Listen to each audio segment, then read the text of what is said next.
વડોદરાના વાઘોડિયા રોડ ઉપર દશામાના મઢમાં સાડણીની આંખમાંથી ઘી નીકળવાની ઘટનાને વિજ્ઞાન જાથા સંસ્થાએ બોગસ સાબિત કરી છે। ભુઈએ લેખિત કબૂલાત આપી હતી।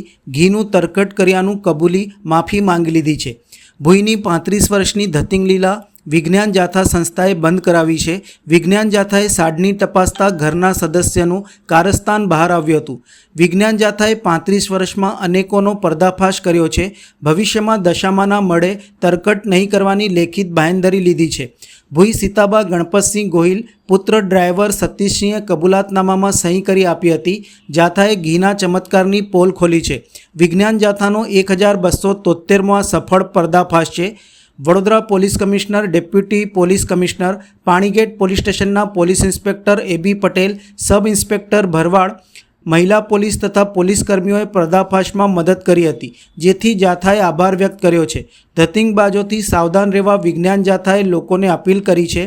ઘીનો ચમત્કાર બેબુનિયાદ જાથાએ સાબિત કર્યો છે। વડોદરામાં વિજ્ઞાન જાથાના ચેરમેન જયંત પંડ્યા, ભક્તિબેન રાજગોર, રોમિત રાજદેવ, સાહિલ રાજદેવ, ગુલાબસિંહ ચૌહાણ, રવિ પરબતાણી પર્દાફાશની કામગીરીમાં જોડાયા હતા। સમગ્ર મામલે વિજ્ઞાન જાથાના ચેરમેન જયંત પંડ્યાએ માહિતી આપી હતી। વડોદરા વાઘોડિયા રોડ ઉપર દશામાના મઢમાં સાંઢણીની આંખમાંથી અવિરત ઘી નીકળવાની ઘટનાની જાત માહિતી વિજ્ઞાન જાથાની ટીમ અને પાણીગેટ પોલીસ સ્ટેશનના પોલીસ કર્મીઓ સાથે લેતા આ સમગ્ર મામલો છે બેબુનિયાદ દૂધ સાબિત થયો છે।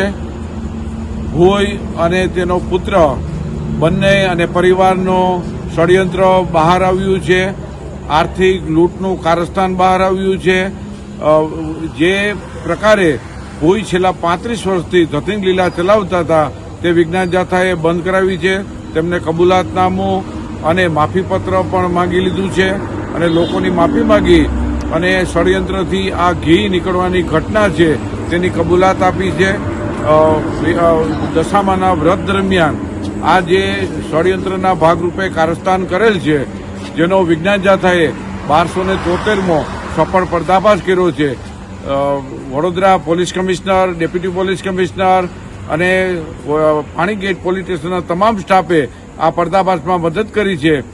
તેને વિજ્ઞાન જાથા અભિનંદન આપે છે। લોકોને અપીલ કરી છે કે હિન્દુ, મુસલમાન કે ક્રિશ્ચન કોઈ પણ આવા ધતિંગબાજો હોય તેનાથી લોકોએ સાવધાની કરવી જોઈએ।